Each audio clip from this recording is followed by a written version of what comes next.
हम पढ़ेंगे BSc part 2 electrochemistry first का part 3 presenting flow is measurement of conductance cell constant and determination of cell constant.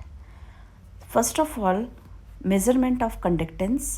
Conductance को हमने पढ़ी है विभिन्न प्रकार की चालकताएं like your equivalent conductance, molar conductance, specific conductance, उनका हम मान किस प्रकार से ज्ञात करेंगे। जो प्रतिरोध का व्युत्क्रम आप सभी को पता है चालकता होती है, अतः किसी विलयन की चालकता ज्ञात करने के लिए उस विलयन का प्रतिरोध ज्ञात कर लेते हैं।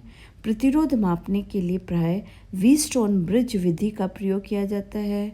जिस विलयन का चालकता ज्ञात करनी होती है उसे एक विशेष प्रकार के सेल, जिसे कंडक्टिविटी सेल कहते हैं, में अल्प चालकता वाले विलयनों के लिए चित्र में दिखाए अनुसार विभिन्न प्रकार के कंडक्टिविटी सेल्स काम में लिए जाते हैं।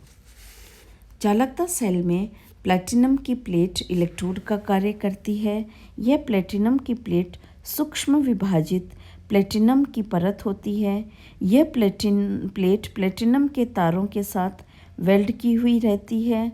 इन नलियों में पारा भरा रहता है तथा वे सेल के एबोनाइट खोल में मजबूती से जकड़े रखती है, जिससे प्रयोग के दौरान दोनों इलेक्ट्रोडों के बीच की दूरी स्थिर रहती है। प्लैटिनम के साथ संपर्क परिपथ के तांबे के तारों को नलियों में भरे पारे में डुबोकर स्थापित किया जाता है। इसमें विद्युत धारा प्रवाहित करके प्रतिरोध का मापन कर लिया जाता है। इस विधि में धारा के चालन के साथ साथ विलयन का विद्युत अपघटन भी हो जाता है, जिसमें निम्न दो कठिनाइयाँ उपस्थित हो जाती है। विलयन के सांद्रण में परिवर्तन आ जाता है। इलेक्ट्रोडों पर उत्पादों के इकट्ठा होने से पोलराइजेशन होता है तथा धारा में अवरोध उत्पन्न होने के कारण प्रतिरोध में परिवर्तन आ जाता है। इन कठिनाइयों को दूर करने के लिए डायरेक्ट करंट के स्थान पर हम अल्टरनेटिंग करंट या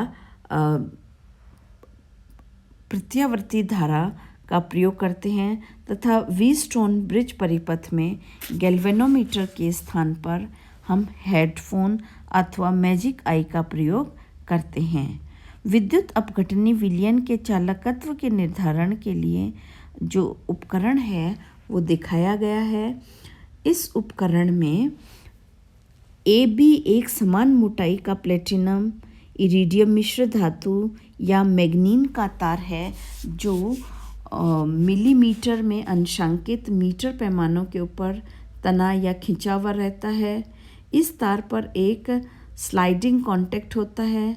व्हीटस्टोन ब्रिज के साथ एक प्रतिरोध बॉक्स R, जो कि ब्रिज की एक भुजा का कार्य करता है, तथा एक चालकता सेल C लगा होता है जिसमें विलयन भरा जाता है। इस सिस्टम को एक थर्मोस्टेट में रखते हैं ताकि ताप स्थिर रहे। यह ब्रिज की दूसरी भुजा का कार्य करता है।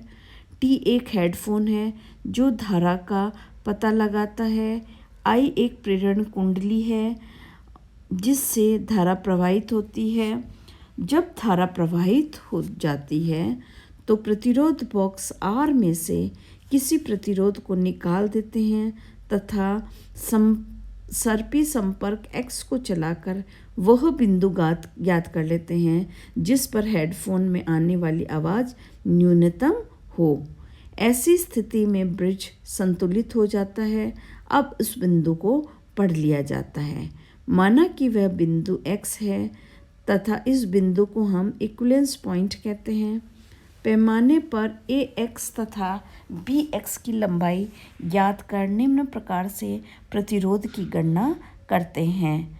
सेल C के विलयन का प्रतिरोध बटा प्रतिरोध बॉक्स के द्वारा लगाया गया प्रतिरोध R इज इक्वल टू प्रतिरोध BX अपॉन प्रतिरोध AX इज इक्वल टू लंबाई ऑफ दिस BX अपॉन लंबाई ऑफ AX अतः विलयन का जो प्रतिरोध होगा वह लंबाई ऑफ बी एक्स अपॉन लंबाई of A X into R के बराबर होता है। प्रतिरोध बॉक्स आर में से ऐसे प्रतिरोध की डाट निकालनी चाहिए जिससे कि संतुलित बिंदु या शून्य विक्षेप तार ए बी के मध्य स्थान पर आए ताकि यथार्थमान परिणाम प्राप्त हो सके। प्रतिरोध आर लंबाई बी एक्स तथा ए एक्स के मान ज्ञात होने पर सेल में लिए गए विलयन का प्रतिरोध निकाल सकते हैं। इस विलयन का प्रतिरोध का व्युत्क्रम विलयन की चालकता होती है। आजकल अच्छी किस्म के उपकरण काम में लिए जाते हैं जिसमें संतुलन बिंदु या शून्य विक्षेप स्थित ज्ञात करने के लिए हमें कैथोड ले ऑसिलोस्कोप या मैजिक आई हम काम में लेते हैं। अब हम आपको बताना चाहेंगे कि सेल कांस्टेंट क्या होता है। सेल कांस्टेंट जैसा कि पहला बताया गया है कि चालकता पदार्थ के 1 घन सेंटीमीटर विलयन की चालकता होती है। इसलिए उपरोक्त विधि में मापी गई चालकता केवल तभी चालकता होगी जब इलेक्ट्रोड 1 सेंटीमीटर की दूरी पर अथवा इकाई क्षेत्रफल की दूरी पर हो। प्राय ऐसा नहीं होता है। इसलिए चालकता के ठीक मान गणना करने के लिए हम प्राप्त चालकता को किसी गुणांक से गुणा करना पड़ता है जो उसका सेल स्थिरांक कहलाता है। अर्थात यदि इलेक्ट्रोड के बीच की दूरी L सेंटीमीटर और उसके अनुप्रस्थ काट का क्षेत्रफल A वर्ग सेंटीमीटर है तथा विलयन की प्रतिरोधकता R हो तो R = rho into L upon A होता है। तो 1 upon R = 1 upon rho into A upon L होगा।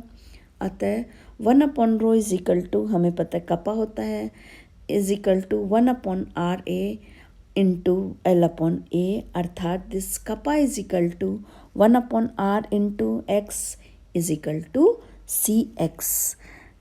अनुपात L अपॉन A जो X के बराबर है सेल कांस्टेंट कहलाता है। अतः सेल कांस्टेंट वह गुणक है जिसे विलयन की प्रेक्षित चालकता से गुणा करने पर चालकता प्राप्त होती है, उसे हम सेल कांस्टेंट कहते हैं। अब इस सेल कांस्टेंट को हम ज्ञात कैसे करेंगे? इस सेल कांस्टेंट को ज्ञात करने के लिए चूंकि इलेक्ट्रोडों का क्षेत्रफल तथा उनके बीच की दूरी ज्ञात करना कठिन है, अतः इसे हम इनडायरेक्ट मेथड से ज्ञात करते हैं। विभिन्न सांद्रता और ताप पर हम पोटेशियम क्लोराइड विलयन की जो चालकता के प्रमाणिक मान सारणी में दिए गए हैं 0.01 N, 0.1 N and 1 N concentration पर 0 डिग्री सेंटीग्रेड, 18 डिग्री सेंटीग्रेड और 25 डिग्री सेंटीग्रेड में स्टैंडर्ड वैल्यूज़ दी गई हैं।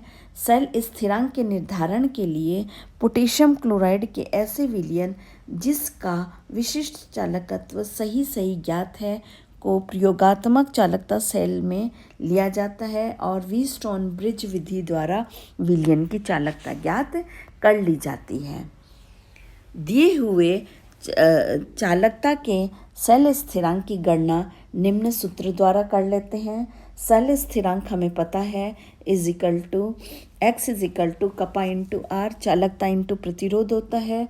सेल स्थिरांक का मान एक बार ज्ञात हो जाने पर किसी भी विलयन की चालकता का निर्धारण विलयन को उस सेल में भरकर उसका प्रतिरोध ज्ञात कर उसे सेल कांस्टेंट से गुणा कर लेते हैं। विद्युत अपघट्य विलयनों की सही चालकता निर्धारण करने के लिए विलयनों को एक विशेष प्रकार से शुद्ध किए गए जल जिसे कंडक्टिविटी वाटर कहते हैं उसमें तैयार किया जाता है। अशुद्ध जल में अशुद्धियों के आयनों के चालकता में योगदान के कारण साधारण जल की पर्याप्त चालकता होती है। अतः किसी विद्युत अपघट्य की सही चालकता के लिए उसकी प्रेक्षित चालकता में से जल की चालकता घटानी होती है। कोलराउश और हेड व्हीलर द्वारा प्राप्त अधिक से अधिक शुद्ध चालकता मापी जल की 25 डिग्री सेंटीग्रेड पर जो चालकता है वह 5.8 × 10⁻⁻⁴ ओम इनवर्स सेंटीमीटर इनवर्स है। चालकता मापी जल को तैयार करने के लिए आसुत जल को थोड़ी KMnO4 की मात्रा के साथ आसवन उपकरण में आसवन कराया जाता है। आसवित जल चालकता मापी जल होता है। तो इस प्रकार हम चालकता मापी जल में ही घोल कर उस विलयन की चालकता का मान ज्ञात करते हैं। Thank you.